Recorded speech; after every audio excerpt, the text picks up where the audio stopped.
नमस्कार। आज मैं बड़े दुख और गुस्से के साथ आपसे बात करना चाहता हूं एक एमएलए के बारे में जिसने विधानसभा में खड़े होकर कहा कि अगर महिलाएं बलात्कार को अवॉइड नहीं कर सकती तो उसका लुत्फ उठाना चाहिए।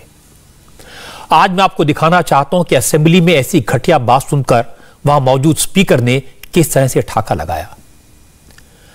आज मैं आपको सुनाना चाहता हूं उस एमपी की बात जिसने कहा अगर लड़कियों की शादी की उम्र बढ़ा दी गई तो वह आवारा हो जाएगी। इन नेताओं ने आज हमारे समाज को शर्मसार कर दिया। अपने घटिया बयानों से, अपनी घटिया सोच से पूरे देश के महिलाओं का अपमान किया। पहले बात करते हैं बदजुबान एमएलए की। कर्नाटक में कांग्रेस के विधायक किया रमेश कुमार ने सिर्फ 5 सेकंड में देश की 61 करोड़ महिलाओं की इज्जत तार तार कर दी। मां, बहन, बेटी किसी का ख्याल नहीं किया। चुने हुए नेता ने विधानसभा में खड़े होकर बेशर्मी से हंसते हुए कहा अगर रेप को अवॉइड नहीं किया जा सकता तो उसका मजा लेना चाहिए। If rape is unavoidable then better enjoy it. इन शब्दों को दोहराने में भी तकलीफ होती है। मातृशक्ति के लिए ऐसी बात कहना पाप है, लेकिन कर्नाटक विधानसभा में कांग्रेस के विधायक रमेश कुमार ने हंसते हुए इतनी घिनौनी, इतनी घटिया बात बेहद आसानी से कह दी।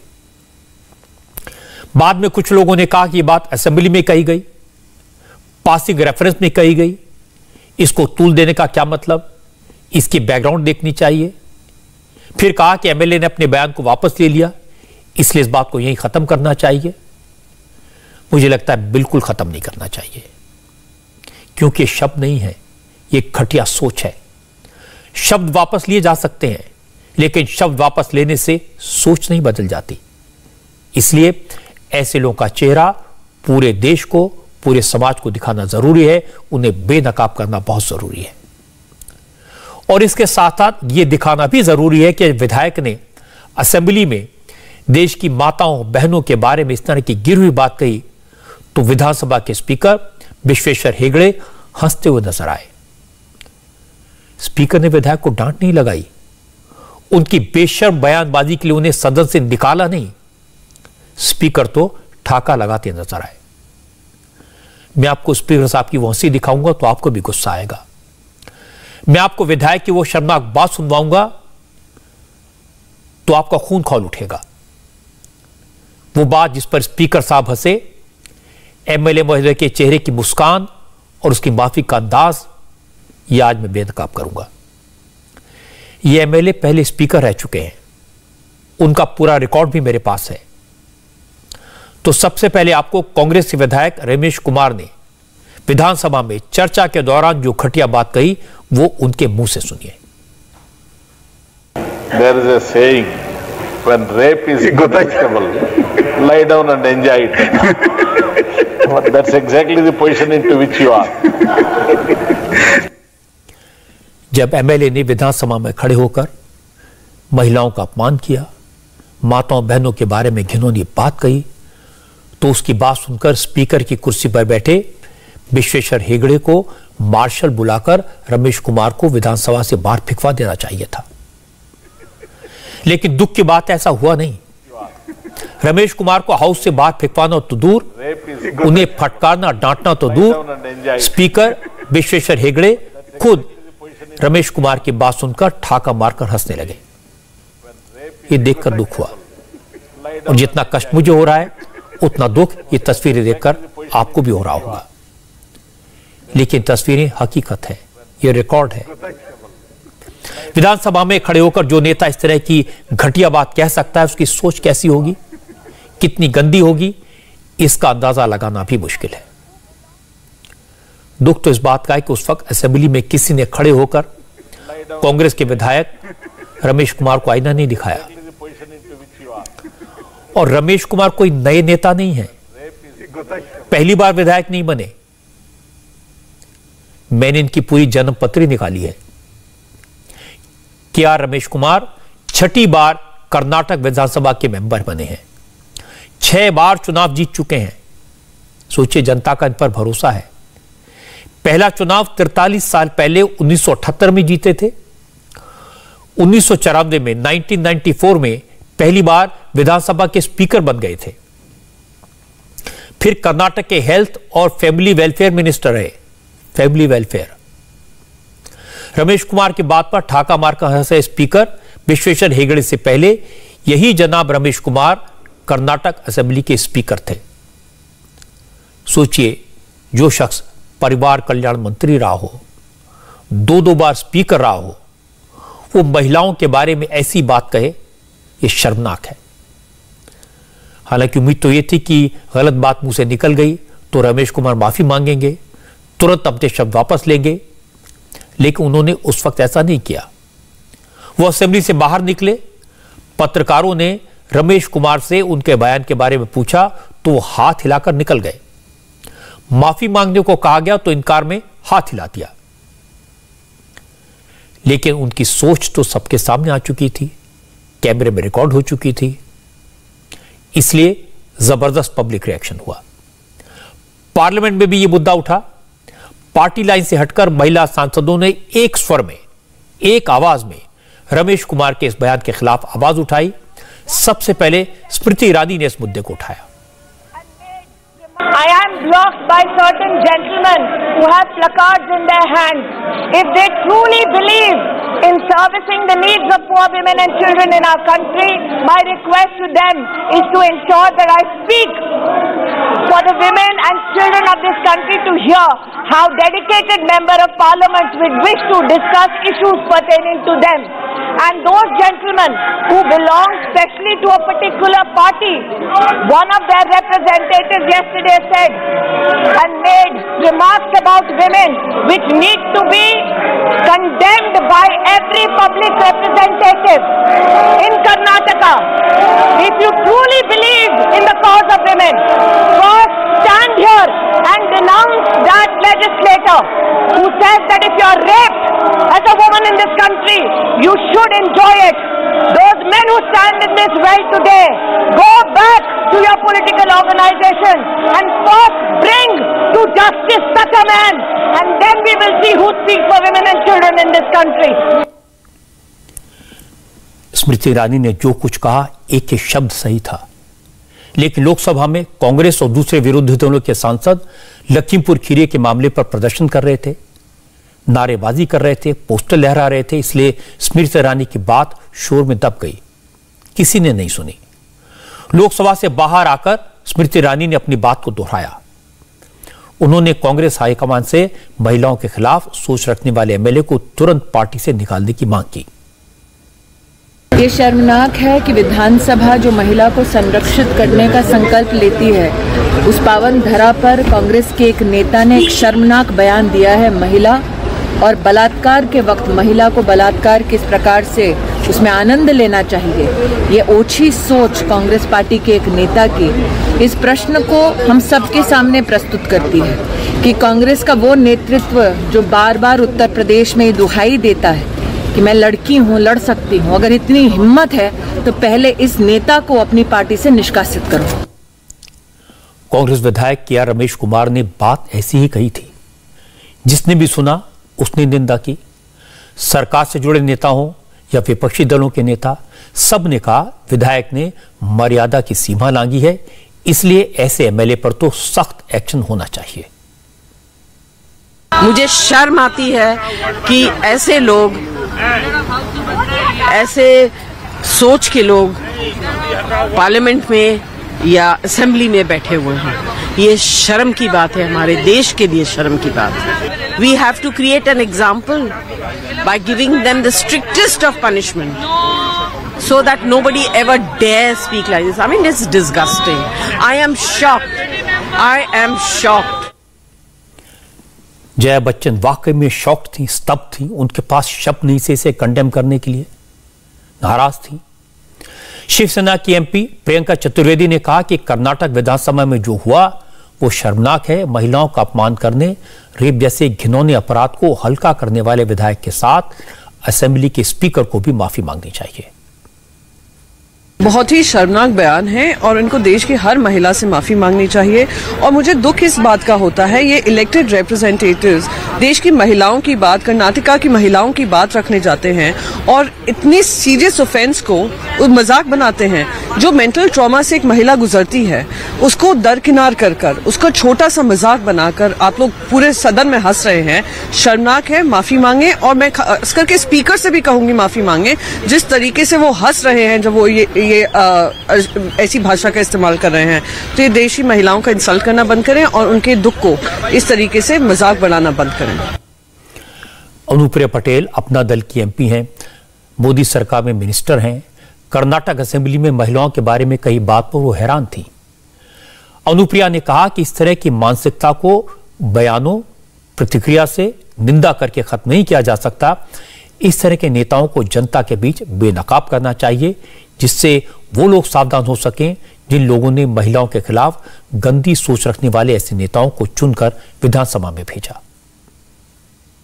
मुझे आश्चर्य होता है कि हमारे राज्य के सदनों में ऐसे लोग बैठे हुए हैं जिनकी महिलाओं के प्रति मन में न कोई आदर है, न कोई सम्मान है, और कैसे मूल्यों और सिद्धांतों के साथ इन्होंने अपना जीवन यापन किया है। मुझे लगता है कि जिन लोगों ने इन्हें चुनकर भेजा है, निश्चित रूप से उन्हें विचार करना चाहिए अपने निर्णय के ऊपर, और जो संबंधित पार्टी है उसको ऐसे विधायकों के ऊपर सख्त से सख्त कार्रवाई भी करनी चाहिए ताकि पूरे देश में एक संदेश जाए।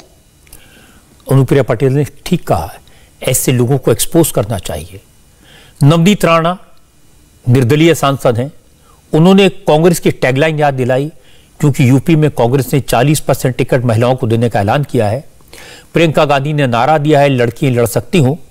प्रियंका महिलाओं की सुरक्षा और सम्मान को मुद्दा बना रही हैं, इसलिए नवनीत राणा ने कहा प्रियंका लड़कियों से लड़ने की बात बाद में करें, पहले अपने विधायक से लड़कर दिखाएं, उसके खिलाफ एक्शन लेकर दिखाएं।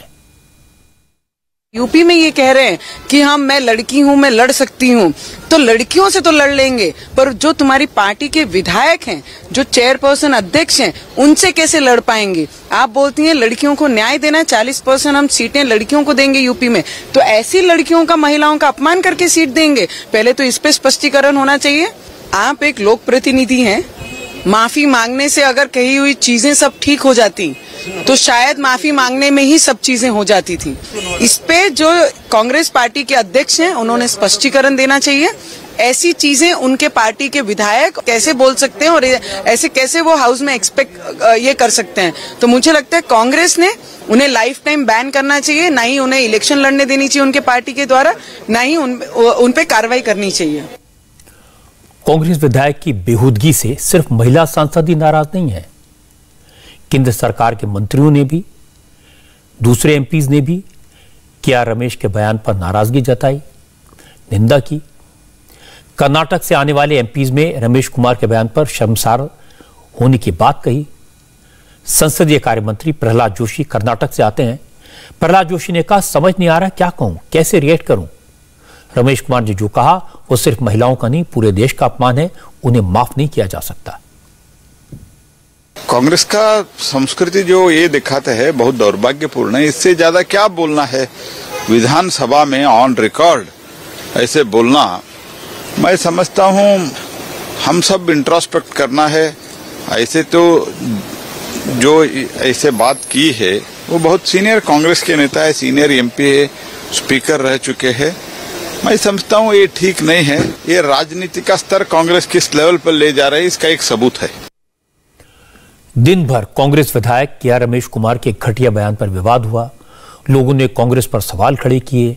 कर्नाटक से लेकर दिल्ली तक हर पार्टी के नेता ने कांग्रेस एमएलए के बयान को लेकर कांग्रेस से एक्शन लेने की डिमांड की। ज्यादातर बयानों में प्रियंका गांधी से रिएक्शन की मांग की गई। तो शाम को प्रियंका गांधी का बयान आया। ट्विटर पर प्रियंका ने लिखा, कांग्रेस के विधायक के.आर. रमेश का बयान गलत है। प्रियंका ने कहा कि यह बात सोची भी नहीं जा सकती, कोई इस तरह के शब्दों का इस्तेमाल कर सकता है। इन बातों का बिल्कुल भी समर्थन नहीं किया जा सकता। रेप एक जघन्य अपराध है, इससे ज्यादा कुछ कहने की जरूरत नहीं है। चूंकि प्रियंका आज कैमरे के सामने नहीं आई, मुझे पता चला कि वो अस्वस्थ है, उनकी तबीयत ठीक नहीं है। लेकिन आज प्रियंका के पति रॉबर्ट वाड्रा कैमरे के सामने नजर आए। रॉबर्ट वाड्रा मुंबई में थे, सिद्धि विनायक के दर्शन करने गए थे।